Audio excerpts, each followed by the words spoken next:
Good morning, students.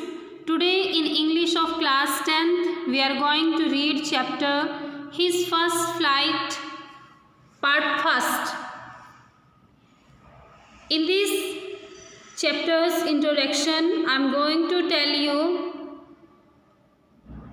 that this is an account of a young bird that is afraid to fly for the first time. ये एक ऐसे bird की कहानी है जो डरता था फर्स्ट टाइम उड़ने से. He believes that his wings would not spot him, कि उसके wings उसको spot नहीं करेंगे. Despite his younger siblings flying fearlessly with much shorter wings, he could not gather the courage to do the same. कि उसके जो siblings थे उससे छोटा होने के बाद और उनके छोटे पंखों होने के बावजूद भी वो फियरलेसली उड़ रहे थे, लेकिन वो गैदर नहीं कर पा रहा था same courage. He was punish to stay hungry if he didn't try. उसको पनिश किया गया, पनिशमेंट दी गई उसको कि वो भूखा रहेगा जब तक वो प्रयत्न नहीं करता उड़ने का. Thus it was his mother that compelled him to fly by using food as a trap. और इस प्रकार जो उसकी माता ही थी जिसने फूड को एज अ ट्रैप यूज़ किया और उसको कंपेल किया उड़ने के लिए. The lesson reflects how one hesitates to take the first step and that fear is all in the mind. इसमें दिखाया गया है कि किस प्रकार हर कोई फर्स्ट स्टेप लेने से पहले हेजिटेट करता है, हिचकिचाता है.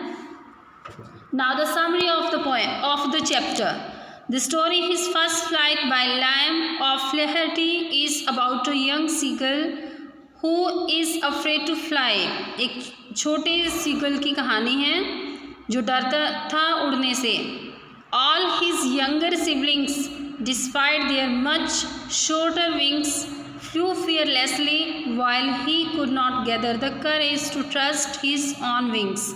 जो उसके छोटे सिबलिंग्स थे, छोटे पंख होने के बावजूद भी फियरलेसली उड़ रहे थे, लेकिन वो अपना करेज इकट्ठा नहीं कर रहा था, अपने पंखों पर उसको विश्वास नहीं था. The young seagull became sad and when he saw his parents perfecting his younger siblings in the art of flying. जब वो अपने माता पिता को अपने यंगर सिबलिंग्स को परफेक्ट करते हुए देख रहा था आर्ट में, फ्लाइंग की आर्ट में, तो वो बहुत उदास था.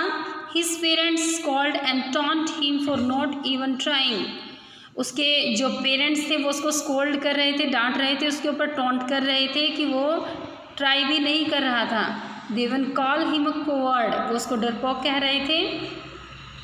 दे tell him a lot to at least try and also threaten him to leave him alone and hungry if he does not. वो उसको कह रहे थे कि कम से कम एक बार प्रयत्न करें और उसको धमकी दे रहे थे कि वो उसको अकेला छोड़ देंगे भूखा अगर वो नहीं करता. The following day, next day, he is left in isolation and upon feeling hungry he tries to seek the attention of his family member. अगले दिन उसको अकेला आइसोलेशन, एकांतवास में छोड़ दिया गया. अब वो अपनी फैमिली की अटेंशन पाना चाहता था. Only his mother, who is withering a fish in an attempt to eat it, notices his son. सिर्फ उसकी माताजी ने, जिसने पहले ही अटेम्प्ट में एक फ़िश को पकड़ा था, सिर्फ उसने ही अपने सन को नोटिस किया. The young seagull cries out of starvation, hoping his mother would help. वो चिल्लाने लगा इस आशा में कि उसकी मदर उसकी हेल्प करेंगी. On seeing his mother come to him with the fish, he gets excited.